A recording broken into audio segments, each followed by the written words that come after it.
신천지는 비정상적인 성경 해석과 그리스도의 위상 격하, 위장 포교, 교주 중심의 절대 권위, 불투명한 대외적 태도, 기성교회와 사회에 대한 적대감으로 인해 교리와 행태 전반에 걸쳐 이단적 특징을 보이는 반면, 박혁의 경우 성경에 기록된 성령 사역을 단지 기존 전통 교단과 다르다는 이유로 악한 것으로 낙인 찍으려는 한국교회의 행태가 문제인 것이지, 그의 사역 자체가 신천지와 같은 비윤리적, 왜곡적 특성을 가진 것은 아니며 오히려 사도행전적 성령 역사를 이어가려는 시도로 이해할 수 있다는 점에서 두 사례는 본질적으로 구분됩니다. 근데 한국교회 내에서 특정 성령 사역자를 이단으로 낙인 찍고 공격하는 양상은 단지 한두 개 교회의 우발적 반응이 아니라 구조적으로 내재한 불안과 권위 유지 전략이 지박된 결과물로 볼 수 있습니다. 박혁과 같은 개인 사역자가 드러내는 새로운 영성운동이나 성령 체험은 판도라의 상자가 열린 것처럼 기존 교회 체제에서 이미 굳어진 신학적, 제도적 틀 속에서 낯설고 불안한 요소로 간주되고, 이는 단순히 신학적 정통성 수호를 넘어서 교회 권력의 연장선상에서 해소될 필요가 있습니다. 실제로 한국교회는 오랜 시간 동안 이단이라는 개념을 통해 교회 경계를 확립하고 그 경계 밖의 현상을 손쉽게 매도하는 문화적 관행을 구축해왔죠. 특히 교단이나 교파가 제도적으로 확립되면서 이단 판단은 신학적 논쟁 이상의 권위의 행사 도구로 변질된 경향이 있는데, 능력 없는 목사들이 박혁을 두고 교단이 이단으로 지적해달라 요구하는 것만 봐도 알 수 있죠. 낙인 찍힌 대상은 사회적으로 매장당하고 그에 대한 신자들의 접근이 차단되며, 이를 통해 기존 교회는 자기 방어를 손쉽게 수행할 수 있으니까요. 결국 이단 규정은 단순히 교리적 문제 해결 수단이 아니라 기존 질서 안정과 권위 유지의 강력한 무기로 변질된 셈이죠.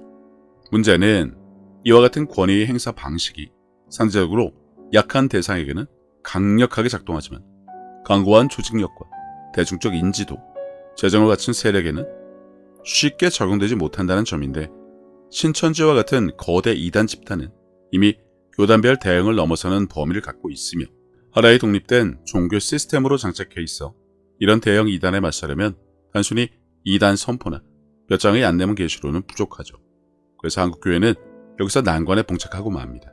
이미 커진 신천지의 영향을 손쉽게 꺾기란 불가능에 가깝고, 사회적으로도 지탄받는 행위나 법적 대응으로도 명확한 해결이 어려워 그 결과 한국교회는 대형 이단 앞에서 실질적인 무력감을 느끼며 내부 신자들에게는 우리는 신천지를 경계하는 제초에 불과한 출입금지 안내문을 붙이는 식의 무력한 대응만을 내놓게 된다는 것입니다. 골리앗 앞에 무리지어 숨은 군사들의 무리, 고양이 앞의 쥐새끼가 따로 없을 정도로 말입니다.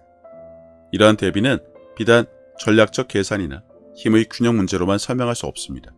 이는 신앙 공동체가 갖고 있는 근본적 불안정성, 즉 자기 정체성과 권위를 확립하고 유지하는 과정에서 나타나는 구조적 결함을 여실히 아주 제대로 보여줄 뿐이죠. 유명무실한 한국교회의 조직, 400개에 육박하는 교단으로 갈려나 있지 정작 오직 말씀이란 구호나 외칠 뿐 할 수 있는 것이 없다는 현실이죠.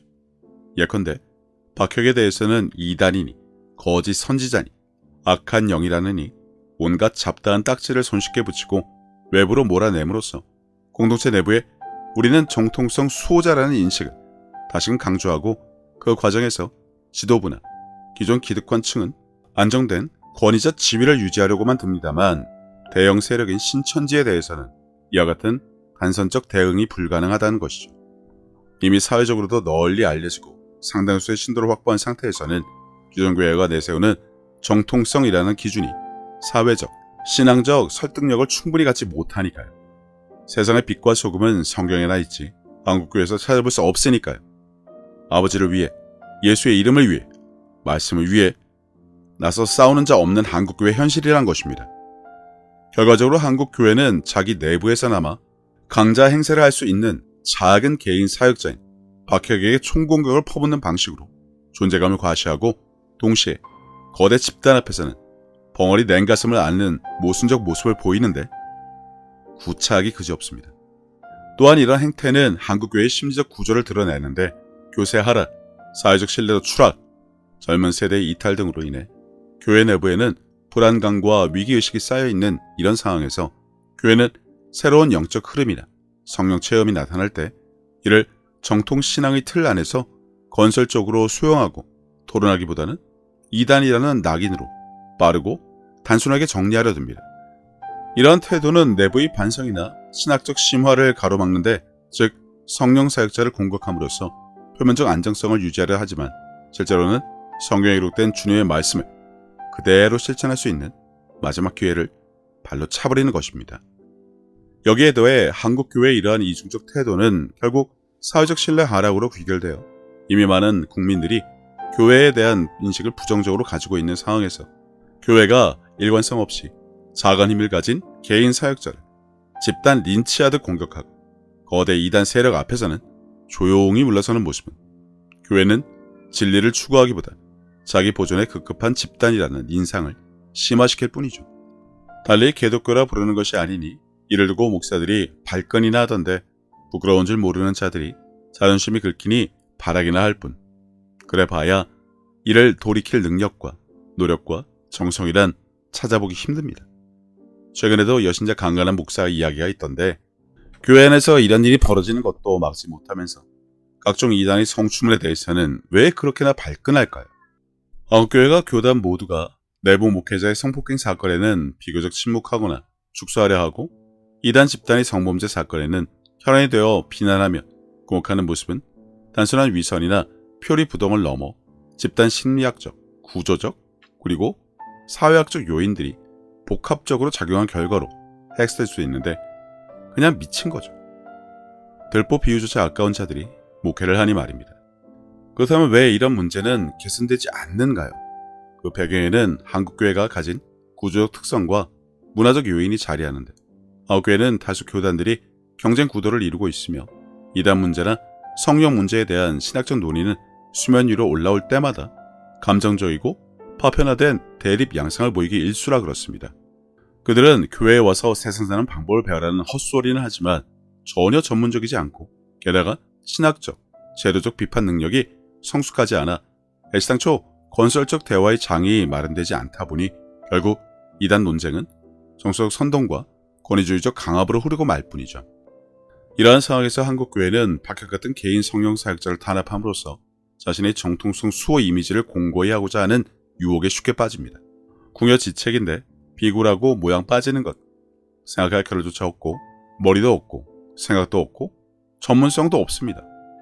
이는 하나의 면피 전략으로 우리는 저런 위험 요소를 적극 배제하고 있다는 메시지를 교회 내부와 외부에 보여줌으로써 마치 신앙 공동체의 안정성과 순도를 관리하고 있다는 인상을 주려고 발악을 한다는 것이나, 이 조치는 단기적이고 피상적인 효과에 불과합니다. 실제로는 내부 신자들의 영적 갈증이나 다양성에 대한 요구, 혹은 더 깊은 신앙적 성찰의 필요성에 제대로 대응하지 못한 채 단순히 문제를 외부에 투사하고 적으로 규정하는 방식으로 책임을 회피하는 것으로 이번에도 대충 넘어가려는 심보니까요. 그나저나 에즈월이 부흥도 그렇고 얼마 전 부산 집회도 그렇고 한국교회 부흥 도대체 언제쯤 옵니까? 주여 삼창에 통성 기도나 예수님께 살려달라, 구해달라, 도와달라, 불쌍히 여겨달라 목이 터져라 외치던데 소리가 좀 작았나 봅니다. 결국 이러한 이중성과 모순은 한국교회가 더 이상 외면할 수 없는 무능을 보여주는데, 신처지처럼 커진 세력 앞에서 주눅이 들고 개인 성령 사역자에게만 칼날을 세우는 태도는 교회의 진리가 얼마나 사회적으로 설득력을 잃고 내부적으로도 본질에 대한 경건한 토론을 회피하고 있는지를 보여줄 뿐입니다. 그것은 한국교회가 보여주는 전형적인 강자 앞에선 굴복하고 약자 앞에선 군림하는 이중적 권력 심리의 반영이고, 신천지처럼 영향력 있고 조직화된 집단을 상대로는 쉽사리 정면 대결을 시도하지 못하고 소극적, 방어적 태도로 일관하는 비굴함의 극치라는 것입니다. 따라서 교회 입장에서는 이러한 개인을 공격하는 것이 비교적 안전하고 효과적인 경고원 메시지가 될 수 있기에, 이 메시지는 내부 교인들에게 교회는 정통성을 수호하는 강력한 권위자라는 이미지를 새기고, 동시에 혹시나 내부에서 다를 이탈자가 생길까 두려워하는 교권층의 불안감을 잠재우는데 충분한 기여를 한다 여기고 있겠죠. 그들이 생각하는 수준이 고작 이런 것이란 것은 세상 모두가 다 아는 마당이긴 하지만, 아무튼 언급하기도 부끄러울 정도입니다. 여기서 한 걸음 더 들어가 이러한 이중성과 모순이 지속되는 배경에는 한국교회 특유의 구차하고 너저분한 사회문화적 맥락도 자리하는데, 한국 사회에서 종교, 특히 기독교는 근대화 과정에서 빠르게 성장하며 사회적 영향력을 확대해왔지만 동시에 근본적 자정 능력을 키울 기회를 충분히 갖지 못했습니다. 경쟁적인 교세 확장, 재정 확보, 정치 사회적 영향력 강화 등의 이슈가 더 중요하게 부각되다 보니 신학적 깊이와 내적 성찰보다는 외형적 안착과 정통성 수호 이미지가 우선시되었으나 결론은 교회마다 어렵다죠. 이 상황에서 이단 논쟁은 일종의 스펙터클이자 쇼맨십으로 전락하기 쉽고, 그 과정에서 합리적 검증보다는 감정적 선동과 권위적 단정이 주도권을 쥐게 되니 박혁은 물론이고 목사들 중에도 서로 이단 지적질에 혈안이 된 자들이 요즘 들어 더 차고 넘치는 현실. 교회는 결국 이렇게 끝이 나는 것이 아닐까라는 합리적인 생각마저 들게 되네요.